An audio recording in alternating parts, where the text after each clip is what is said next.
Gubernur Aceh Irwandi Yusuf melantik Suwaidi Yahya dan Yusuf Muhammad sebagai Wali Kota dan Wakil Wali Kota Lok Sumawe periode 2017-2022 dan merapat paripurna istimewa DPR Kota Lok Sumawe Rabu 12 Juli 2017. Gubernur Aceh Irwandi Yusuf dalam amanatnya seusai pelantikan menghimbau Wali Kota Lok Sumawe Suwaidi Yahya dan wakilnya untuk menjadikan program RPJM Aceh 2017-2022 dengan visi terwujudnya Aceh damai dan sejahtera melalui pemerintahan yang bersih, adil, dan melayani sebagai rujukan dan acuan dalam penyelenggaraan pembangunan di wilayah ini untuk 5 tahun ke depan. Irwandi juga mengatakan penyusunan dokumen RPJM di Kota Lok Sumawe harus mengacu kepada dokumen perencanaan pembangunan Aceh dan dokumen perencanaan pembangunan nasional agar program yang disiapkan saling bersinergi dan mampu memberi daya dorong yang kuat bagi pembangunan daerah.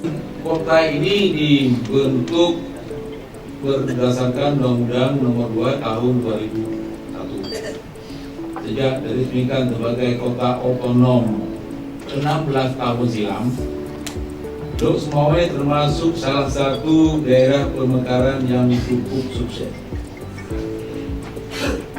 karena mampu mengoptimalkan potensi yang ada. Barangkali karena cukup sukses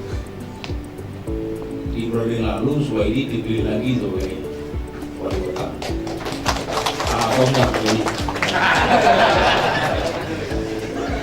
Dalam hal investasi, kita harus menciptakan iklim yang mendukung agar investor mau menanamkan investasi di Aceh, antara lain dengan menghadirkan kenyamanan, keamanan, kemudahan perizinan, pastian hukum, serta proses pengurusan yang bebas pungli, cepat, dan efisien, kata Irwandi. Selain itu, Irwandi juga berharap Kota Lok Sumawe dapat mengembangkan sektor pariwisata karena Lok Sumawe memiliki banyak tempat wisata yang bisa dijadikan sebagai ikon ekoturism dan juga wisata budaya.